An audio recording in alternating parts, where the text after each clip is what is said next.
Y'all hear those horns. Y'all know what time it is. It's time to play some toss. Welcome everybody to another edition of the Tristain on Sports Show. It's your main man, T-Squared, Tristain Thomas here. Thank you for joining us. Glad to be here with you. And we have got some things to discuss. Usually I use the themes for a certain segment. You know, usually when I do the toss sweep, there's a theme attached to it. This entire edition of Toss has a very common similarity, has a very common theme. That theme is upset. Upset. Let's jump right into the state of the state. First stop, Milwaukee, Wisconsin. Milwaukee Bucks. Double overtime win against the best team in the Eastern Conference, the Cleveland Cavaliers. Huge win. Huge win. Could not be more proud of the way those guys played in that game. The formula that they must use in order to win was in full effect in that game. They have to make sure that these games are ugly defensively, and you must share the basketball and have a balanced attack offensively. And that's exactly what happened against LeBron James and his cast of characters. They made it ugly defensively. They held the Cleveland Cavaliers to 40.7% field goals. That's the Bucks defense of old. That's the Bucks defense we came to know and love from last season. This is exactly what you need to do. Make it ugly defensively. Then you need to share the basketball on the offensive end, which is exactly what they did. Michael Carter-Williams had 17 points. I believe Greg Monroe had a huge double-double, 16 points, 17 rebounds. The bench, really, there was no big stars to really speak of, truthfully. But I mean, some guys have some good games. You see Griffiths Vasquez is starting to get his shot back. We see that over the past few games.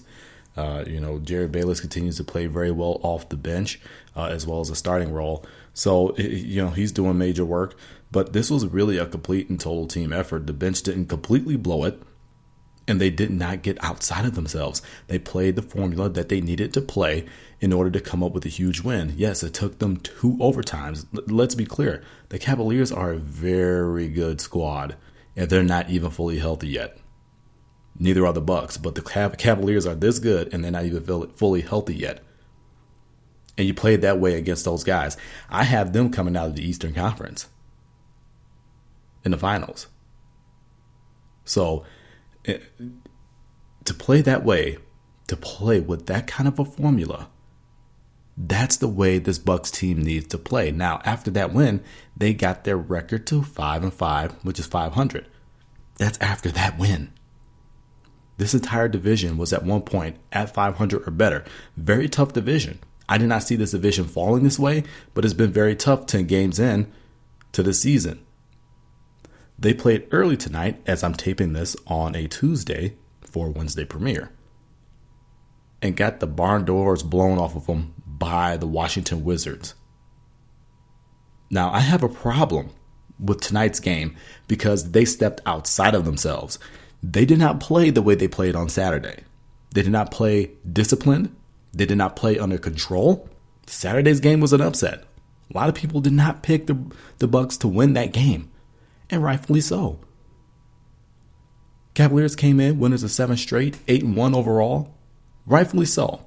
They did not give the Bucks a chance, but they played within themselves and got that win. They played team basketball, made it ugly defensively, shared the basketball offensively, and it got them the win.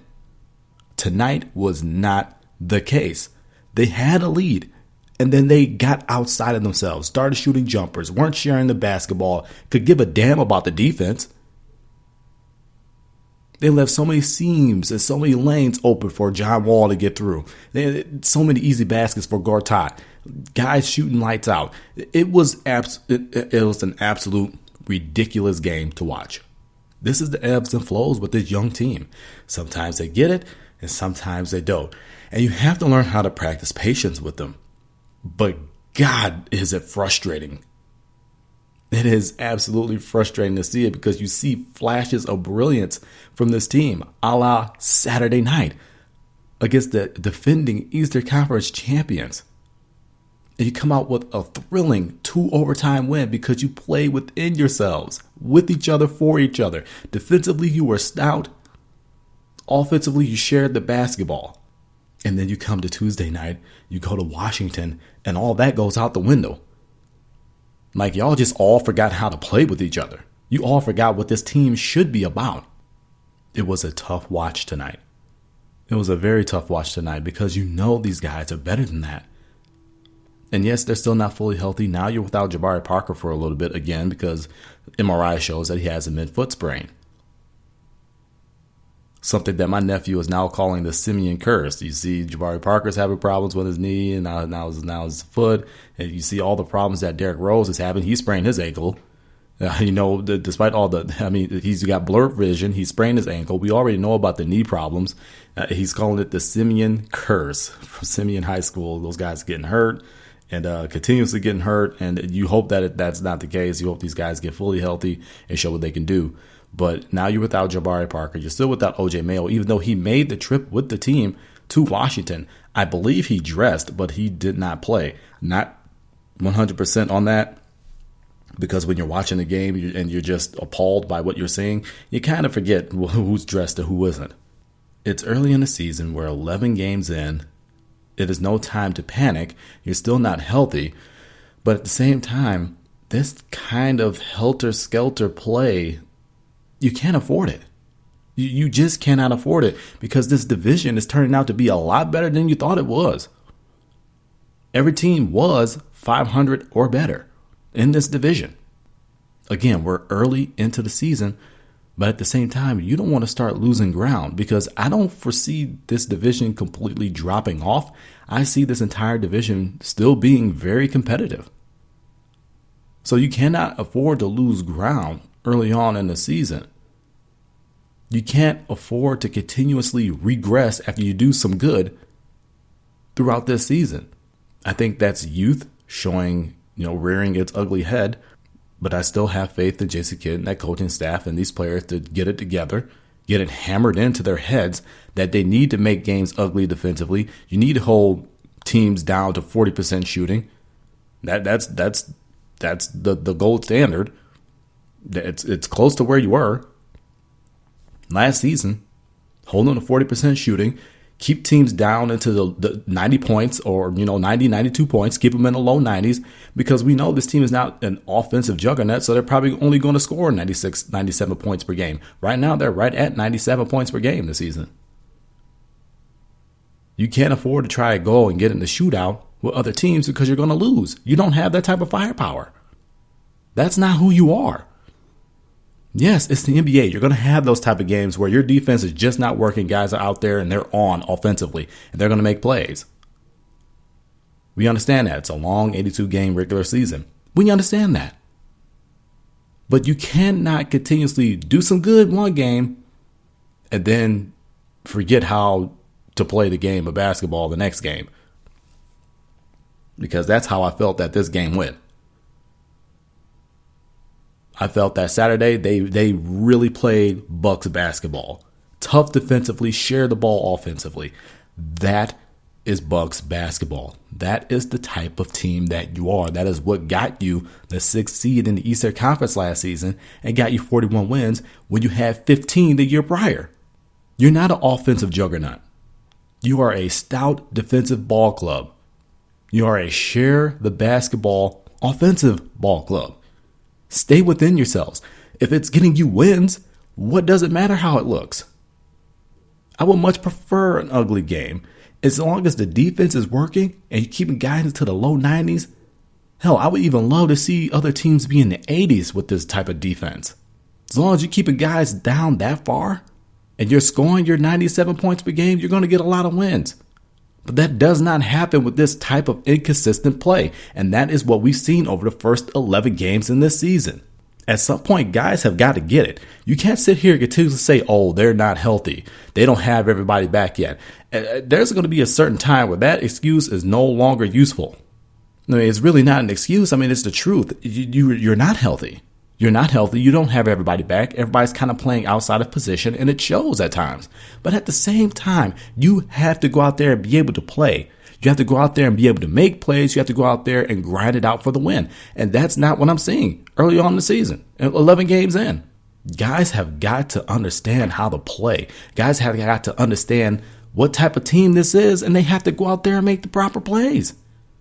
Simple as that. That's what you get paid for. You get paid to go out there and do your job, do it well, and help this team win. And right now, nobody is really truthfully doing their job well at all. From the players to the coaching staff.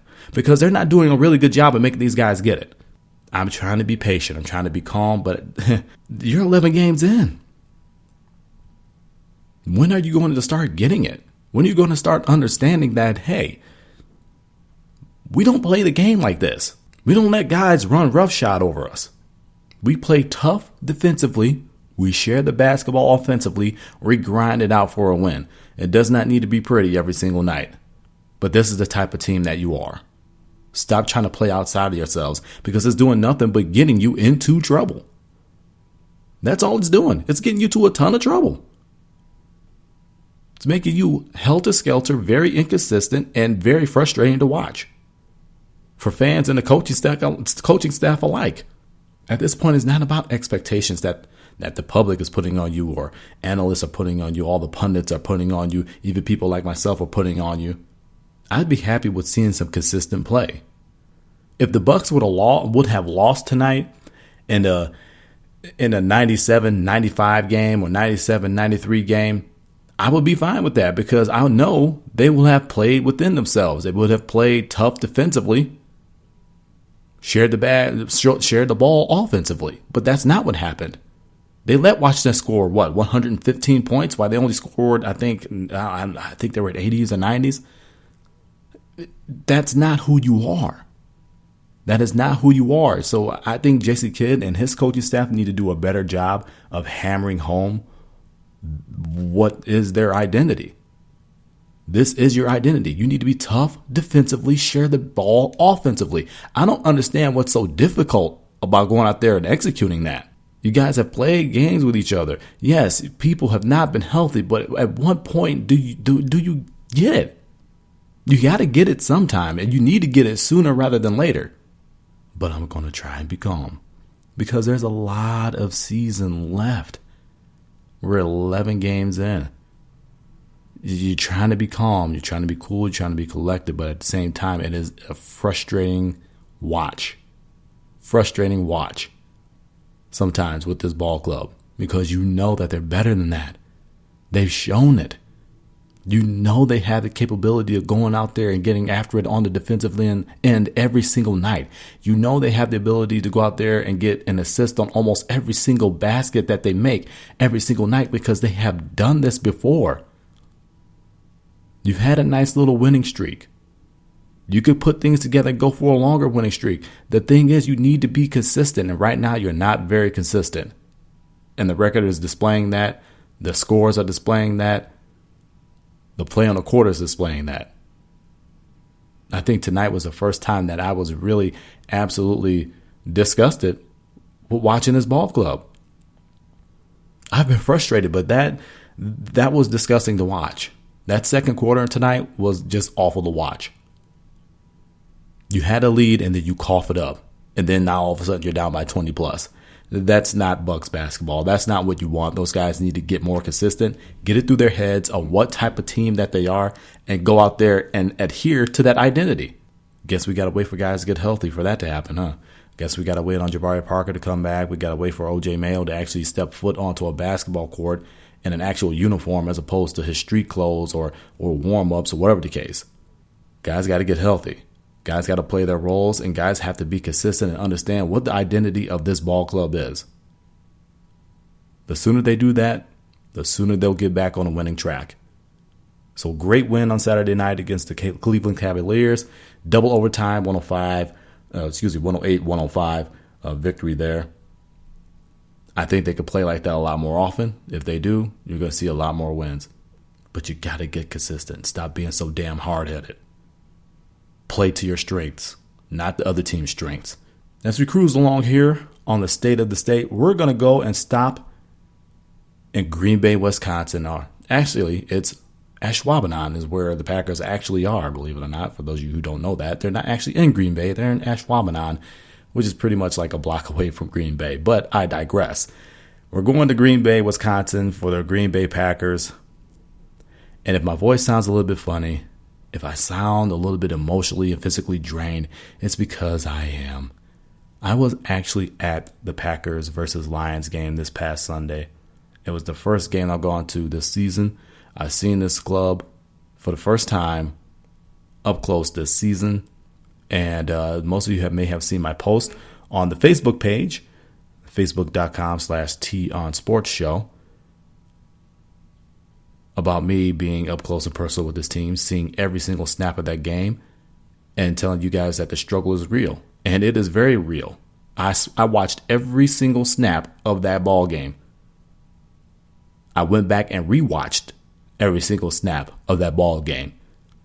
And I am just amazed and stunned at what I saw. I could not believe it. I think I've seen some bad Packers football. When I was younger, when I was growing up, there were some very bad Packers teams. That one losing season that Brett Favre had here, that was some very bad football being played. But at the same time, a lot of guys were injured. But that was some very bad football being played. Even during that season, I did not hear as many boos as I heard in this past Sunday's game. That was the most booing toward the Green Bay Packers at Lambeau Field I have ever heard in all my years of going to Packer games. It was astounding. It was indicative of how much struggle this team is going through. I want to talk about the defense first. Usually I start with the offense because, you're led by the best quarterback in the world. But I want to start on defense. And I want to applaud the defense because I can't really say anything disparaging against this defense on Sunday. Now, the past few weeks, they've been giving up 500-plus offensive yardage games. They gave up a 400-plus offensive yardage game just last week. This week was not the case. This week, the defense did their job. They did everything they could possibly do. They were on the field for a majority of the game. Time of possession is going to show that the Packers had the ball for a few seconds more, literally a few seconds more than the Detroit Lions, but it seemed as if that defense was on the field way longer than what time of possession shows. I mean, the defense only gave up 18 points. I mean, when your defense gets up 18 points, you should win the ball game. When the defense only gives up 287 yards of offense, you should win the ball game. When your defense only allows 5 for 16 on third down conversions, you should win the ball game. When your defense holds their running game 26 carries for 45 yards, you should win that ball game. Now, I know my colleague, Dennis Krause, Time Warner Cable Sports Channel, on his blog this past Monday, he said that the Packers did not deserve to win that game. And I agree with him. But I agree with him to a certain extent. I only agree with him as far as offensively. Their production offensively or lack thereof, they did not deserve to win that ball game. But defensively, they played their asses off. He was in the building the same way I was. We saw the same game, and you cannot pin anything on this defense. Yes, they had a late fourth quarter breakdown when they gave up a long catch and run to Golden Tate, and then they gave up the late quarter touchdown. But what do you expect when that defense is on the field for almost the entire game? Or what seemed like almost the entire game? I mean, I think the Packers had, 9 straight punts or something like that on offense? At one point in time, that defense was spending a lot of time on the field. They were gassed. But yet, even so, they only gave up 18 points. I cannot put anything bad on their report card from this past game. I can't do it, even with that late fourth quarter touchdown. That was as a result of those guys being absolutely gassed because they had been on the field for most of the game. When you do that, what do you expect? And then they should have even given up 18, because had special teams covered Amir Abdullah to start the second half off, he wouldn't have gone 104 yards down to the 1 or 2 yard line, which, by the way, that is the longest kick return that did not go for a touchdown in NFL history. So you go 104 yards, you don't score, but you put the defense in a precarious position. And they go in and they score. I mean, what do you want them to do? You put them in such a tough spot. And then they're on the field for a majority of the game. That's a lot of time they spent on the field. So, yeah, they're going to have a breakdown. Guys are only human. Yeah, they're finely conditioned athletes. But even they get tired. Even they get gassed. Even they need a blow. You know, I mean, and that's what happened. And that's what happened with that late fourth quarter touchdown. That long catch and run that set it up, and then the touchdown. I can say nothing bad about the defense, because the defense went out there and they did the job. After weeks of giving up 500 plus yards, 400 plus yard games, you give up 287 yards of total offense. You give up 18 points. Your defense gave you every shot in the world to win this game. We talked about special teams, how they gave up that long return. That was a gaffe. That was an absolute gaffe on them. I saw the alley. They made a seam here, and Amir Abdullah blasted right through it. Blasted right through the alley that they made. I saw it develop, and as soon as I said it, I'm not going to say it on the show, but it was old-ish.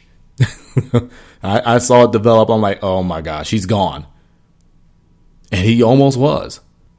But they gave the Packers a chance to win the ball game. They went out there, they recovered that onside kick, and who would think, of all people, to drop the ball on an onside kick? It would be Calvin Johnson. The man's got great hands. Of all people to drop that, Calvin Johnson. So they kind of redeemed themselves on that one, but then Mason Crosby misses the kick. And that was a flat out miss. I think people were in the stands were talking, oh, it's blocked. I'm like, no, that was just a flat out miss. There was no thud. There was, when it's blocked, you hear the thoop, you hear the sickening thud. And there was not that. He just flat out missed it. Now, I need to say something here. All the people that are trying to pin this loss on Mason Crosby, stop it. Stop it. It's not Mason Crosby's fault. He did not lose this game for the Green Bay Packers. At all, whatsoever. The offensive unit lost this game for the Green Bay Packers. You heard all the quotes. You heard all the superlatives. You heard everything about it. They feel that they left big opportunities out there on the field, and they're searching for answers, and they need to go back to the drawing board. And they have all the same cliches they've been saying for the past few weeks, all the same players speak, all the same coaches speak. Bottom line is, y'all asses need to get it done. You need to get it done. All this talk is ridiculous. All this coach speak is ridiculous. All this player speak is ridiculous. I don't want to hear about you guys going back to the drawing board. I don't want to hear about you guys supposedly making adjustments. I don't want to hear about, oh, guys got to pick it up. Oh, this is on me. I'll take full responsibility. I can give a damn less about that, because that is nothing but lip service. You guys have been free falling on offense for the past 7 damn weeks. 7. And you have not come up with one damn answer yet. You have no running game. You start James Starks. Eddie Lacy is inactive with a groin injury, which I don't think that's the only injury he's nursing. I honestly think that ankle is worse, but I've been saying that for weeks, and so have other people. But now he's inactive with his groin injury. So you got James Starks, and pretty much no one else. He doesn't muster up much offense whatsoever. I mean, yeah, late that last drive, he garnered up some receiving yards, yeah, but run game was awful. 18 carries for, 18 carries for 47 yards. That's not getting it done. Aaron Rodgers throws the ball 61 times. I repeat, 61 times. 35 of 61. Both of those career highs for attempts and completions. for 333 yards and 2 touchdowns. Most of that coming on the final drive. Justin Perillo was really your main offensive threat in that game. 5 catches, 50 yards, and a touchdown. Devontae Adams, 10 catches for 79 yards, not very efficient. This offense is literally stuck. And I was absolutely dumbfounded by how stuck they are, how stymied they were. This is not a good Detroit Lions defense. It's not, but they went out there and made them look like all pros. They were able to stop the run, so there was no run game to speak of. I can't tell you how frustrated I was watching this offensive line not being able to win their battles. They were not able to win their battles. I can't tell you how frustrated I was with seeing Aaron Rodgers run outside of the pocket and just flat out throw the ball out of bounds when he had a receiver wide open. I can't describe to you how frustrated I was by seeing him not hit Randall Cobb wide open in the end zone yet again.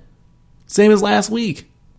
I cannot tell you how sickening it was to not see these receivers be able to gain separation. It's absolutely ridiculous how stuck this team is offensively.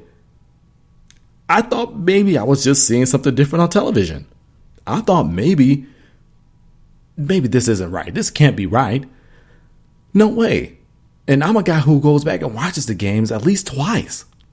Just to see, you break it down, see what I'm seeing, see if it's something I'm missing. And these guys just flat out are not winning their battles, period.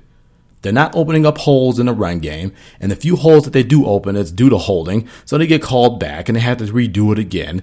And if they do happen to make an alley, the running backs decide to go and cut it the other way instead of picking the correct hole to go up. Receivers are not getting any separation, which is making play calling very suspect as a result. Instead of standing there and talking about change, talking about, oh, I'll take responsibility for this. This is on me. You know, it's on me. I don't want to hear any of that. The time for talk has long been over. I've been a guy who's been saying this. This team was lucky to get out with as many wins as they did because this offense was struggling. These weren't all pretty offensive games. Maybe the first 3 weeks of the season, maybe. But like I said, ever since that San Francisco 49er game, this offense has been suspect. Very suspect. They have been lucky to get out with those wins by the skin of their teeth. I don't understand. I sat there and I watched it. I watched every snap on offense. And it is dumbfounding how this offensive line, who was superb last season, who we all can sit here and agree as being one of the probably the best offensive line Aaron Rodgers has ever had. And they're going out and they're playing like they've never played a game of football before. They're not winning their battles. No one's winning their battles. Rodgers has not been accurate this season, not as accurate as we're used to seeing him. These receivers have not been able to gain any kind of separation, so they're not winning their battles. This offensive line has not been able to open up any type of holes. Their pass protection has been suspect. They're not winning any of their battles. And folks, again, I saw this up close and personal with my own 2 eyes. It is frustratingly stuck, this offense is. They are frustratingly stuck. You can't even call it neutral. There is really literally no offense to speak of. When you put 16 points up on the board, there is no offense to speak of. None. There is no excuse to be locked at 3-3 at halftime with a team that's 1-7 and has not won in the state of Wisconsin in 25 years. There is no reason to lose to a team 18-16 that has not won in your state in over 25 years. A 1-7 team, now 2-17. And side note, Detroit Lions fans, the ones that we encountered, the ones that we were in the stands with, the ones that we were walking out of the game with, are jerkasses. Absolute jerkasses. Homophobic slurs were coming from them. Racial slurs were coming from them. It was disgusting. Way to stay classy, Detroit. You guys are sitting here doing all this and you won your second game. We got more losses than you guys have wins. 3-2. So you guys got something to be real proud about. But I digress. This team will go nowhere without this offense. This team is not good enough to go out and win defensive battles, even though I think they played a great defensive ball game on Sunday. I don't have a bad word to say about them. They did exactly what they had to. They kept this team in the game. They gave up 18 points. There's nothing I can say disparaging against this team. There's nothing disparaging I can say against this defensive team. There's nothing I can say bad about it from this Sunday's performance, because they kept the Packers in the game. They were the sole reason why the Packers even had a shot at winning this game. The offense did leave big plays out there on the field. Absolutely they did. You would think against a team that you've dominated for 25 years in your home state, that's 1-7, their front office is in shambles, their coaching staff is in shambles, their team is in shambles, and you allowed them to gain the confidence that they could come in here and not just win, but win in a grind-out fashion, in the ugliest fashion possible, an absolute fist fight. They showed that they were tougher than you. They came onto your turf and punched you in the mouth and took your lunch money. This is not the Green Bay Packers team that we know and love. We have a balanced attack. Everybody does their part. Offense, defense, special teams. And defense was the only one that did their job this Sunday. But here's the good news, folks. There's 7 games remaining. And there's a big one coming up this Sunday, 3:25 p.m. They flexed that game to a later time. It was a noon game. Now it's a 3:25 game. Packers, Vikings in Minnesota. First place on the line. Vikings are 7-2. This is now a huge game, because you lose this, you're now 2 games behind with them holding the tiebreaker. If there was a time that the old cliche phrase, put up or shut up, was applicable, it's right now for this game. A game that many thought at this point would be, okay, another division game. It's a rival, but I feel confident we'll win. Has become, oh crap, this is first place. We lose. We fall further behind. We may be in trouble. And nobody thought that coming into this season. I certainly didn't. I didn't foresee a undefeated season for the Green Bay Packers, no. But I didn't see them playing this way, being on this kind of a losing streak. And I did not see the Vikings playing this well. I'm on the record of saying they would make the playoffs. They would be a good team. But I did not know they would be 7-2 good. So this is a huge one. You got 7 games remaining, and you got a big one coming up this Sunday. You know what? I'm going to say it. This is a must win.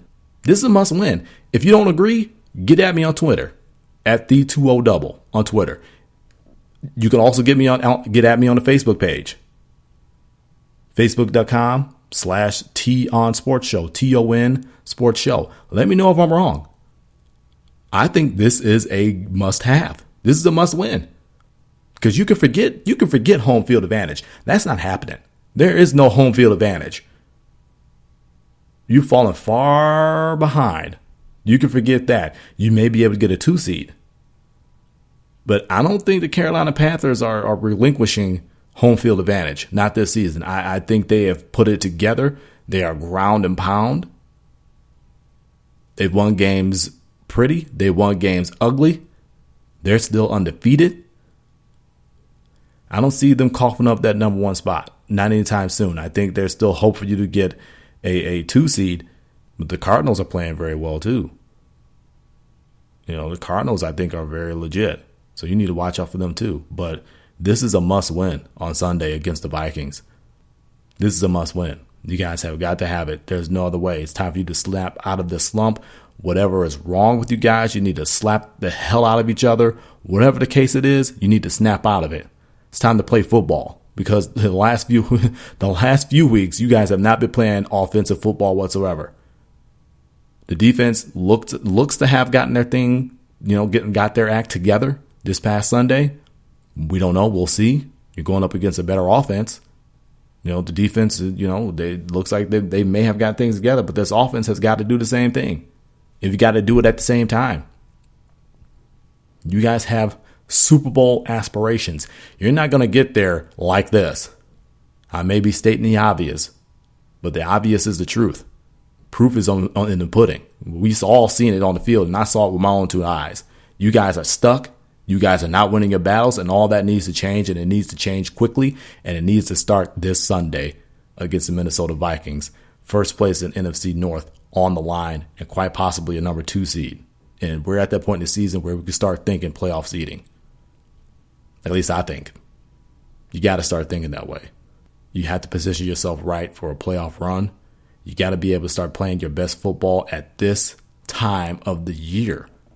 We are getting to late November. Page is getting ready to turn over to December.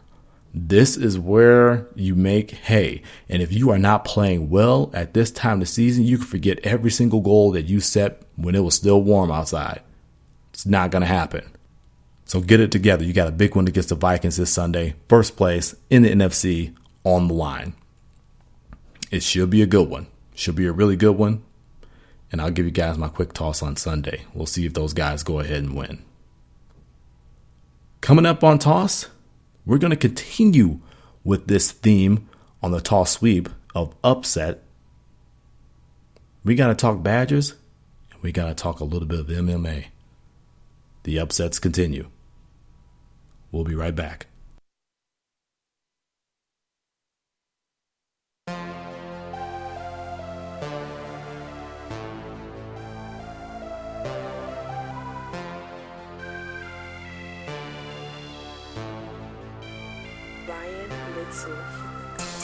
We are on Facebook. Go ahead and like the Tristain on Sports Show page. Got a lot of topics I talk about on there that I don't touch on the show. Just give you a little bits and bites of my thoughts on certain things and certain stories and all of that. So go ahead and check us out on Facebook.com/T on Sports Show. That's TON Sports Show. Welcome back to Toss, everybody. Tristan Thomas here with you. And it's time for us to run the Toss Sweep. Now, I told you guys at the beginning of the show that the theme of the show is upset. We talked about the Lions upsetting the Packers at Lambeau Field this past Sunday. We spoke about the Bucks upsetting the Cleveland Cavaliers in Milwaukee at home on Saturday. The upsets didn't stop there. Let's travel to Madison, Wisconsin. Badger men's basketball, college basketball started, which is an exciting time of the year. Love college basketball. The road to March is on. They had the whole 24-hour marathon of basketball on just the other day. That's how you know it's time to get in full swing with basketball. And the Badgers were in action I believe that was last Friday. It was action that you did not want to see. Those guys lost.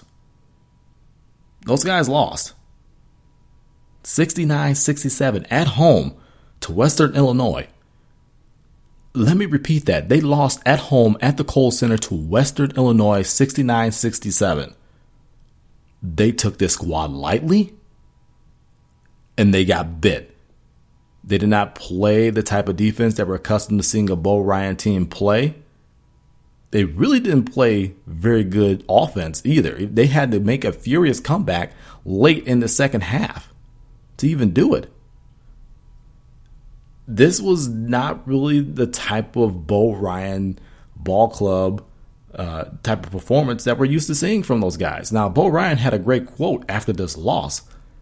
And he said, quote, "I've been saying we've got a long way to go.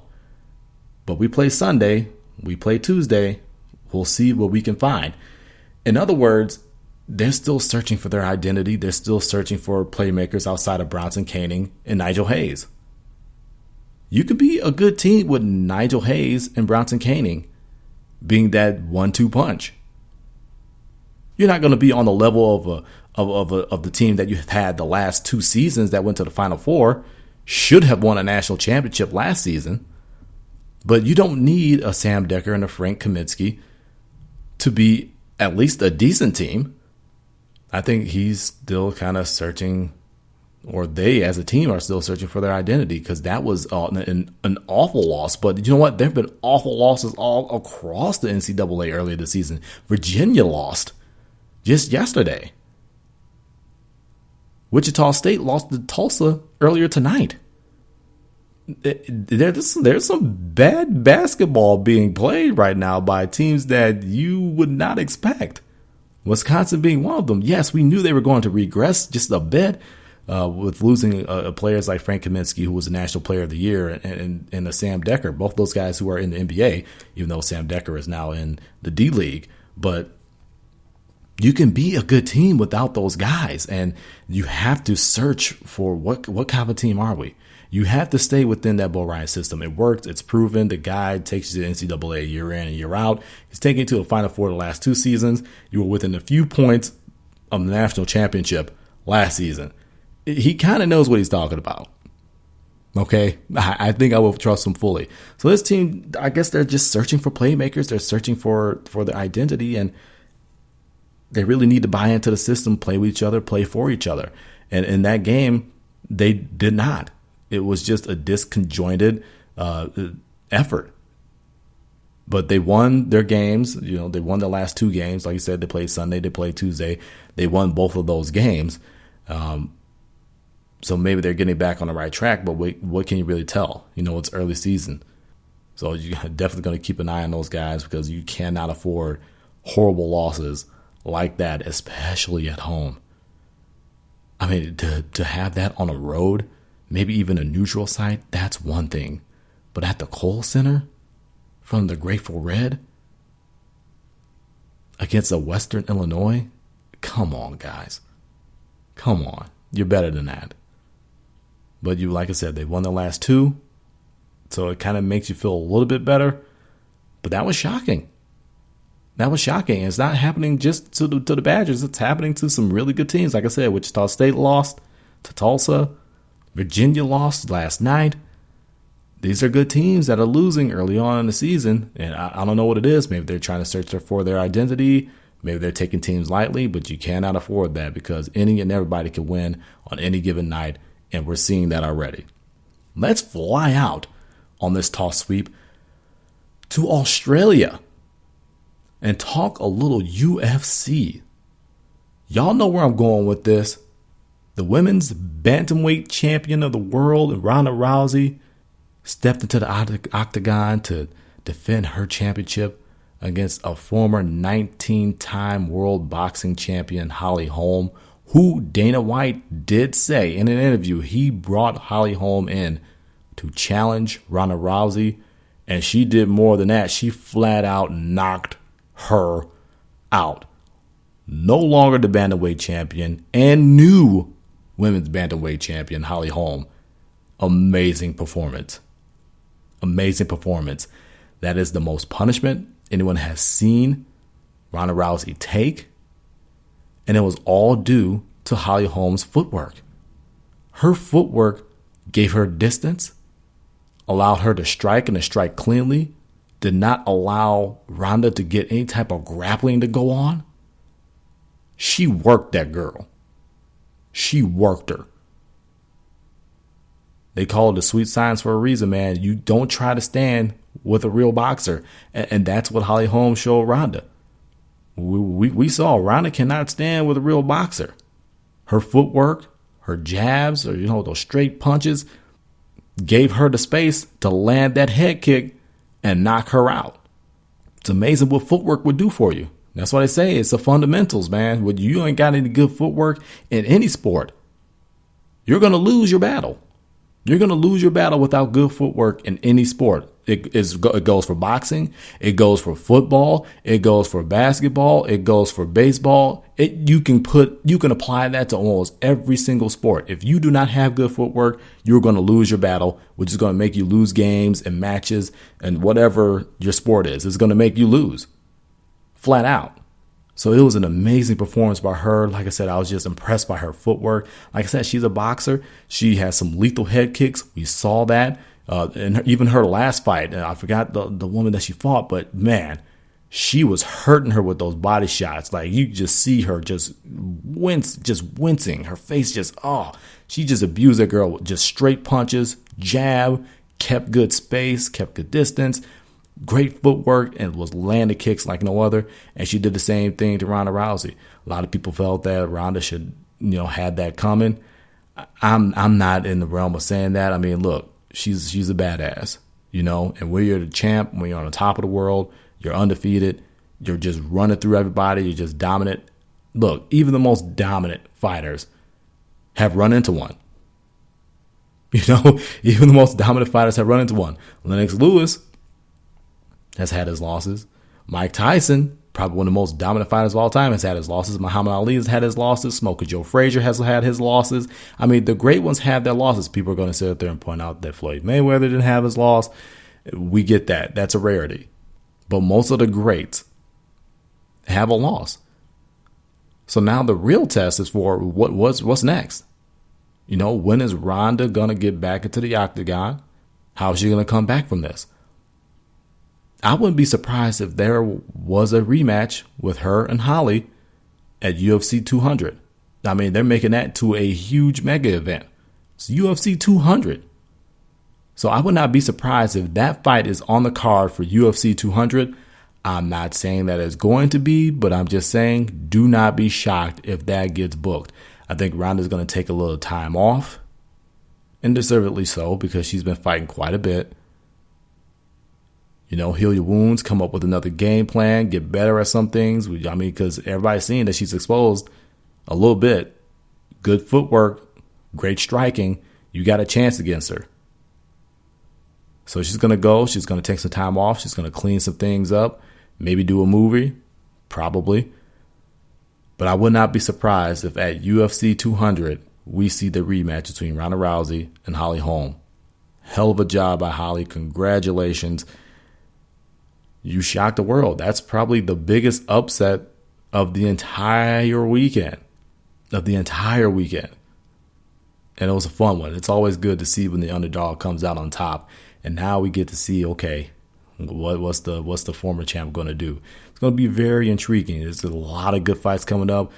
All my MMA heads out there, I know I'm one myself. December is a hell of a month for all these fights, man. We got some great ones coming up. But do not sleep on UFC 200 when it comes up. There's going to be some great fights on that card. And again, I would not be surprised if we see that fight on that card.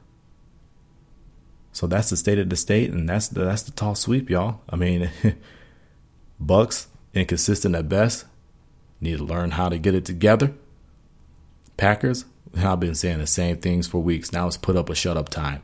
You lose this game, you pretty much lose a playoff spot probably. You're going to keep free falling. I don't know if they're snake bitten or what, but they need to wake up. Badgers, they got snake bit on the first game, but they won their last two. Maybe they're finally finding an identity and putting things together, but still early in the season. And Holly Holm is the new women's bantamweight champion of the world in UFC. And I think a rematch is coming with her and Ronda Rousey at UFC 200, but we'll see. But I want to get something off my chest, though. Well, not really get something off my chest, but really I just want to thank everybody for listening. I do. I know I usually do this during the whole credits, and I'm usually having the music playing and all that. But I just want to thank everybody. We got a lot of people all over the world listening. All over the world. And it's just amazing that a guy, me, with the dream just to talk sports, rather be on radio, rather be on podcasts, rather be on television. Just a guy with a passion for sports, a passion just to debate them and talk about them with people. Just puts out this little show, and it's gaining listeners, and it's gaining steam, and it's going word of mouth, and people are really listening and looking forward to it. And I look forward to recording it for you guys because I genuinely have a lot of fun doing this. It's my own forum. It's a small dream come true. But the goal is to grow this and get this bigger for you guys and continue to produce that great content for all of you. That's really my goal, is to really grow this. And by all of you, we're starting to get noticed by some people. There may be some things coming up on the horizon. Once they do come to fruition, we'll definitely keep you guys updated. But I just really want to give a sincere thank you to all of you, because without you, I just there would be no point in doing it. There would be no point in doing it. And you guys are the sole reason why this is growing. You guys give me such great enjoyment of putting the content out, because I know you guys enjoy it. Whether you agree with some of the stuff I say, whether you disagree with some of the stuff I say, you guys definitely appreciate it. Look forward to it each and every single Wednesday. And I just wanted to give everyone around the world that's listening to Toss a big shout out and a big thank you from the bottom of my heart. We're going to keep going. We're going to keep growing this, and it's all because of you guys. So that's my thank you. That's my thank you. And much love to all of you, and we're going to keep it going. This is Toss.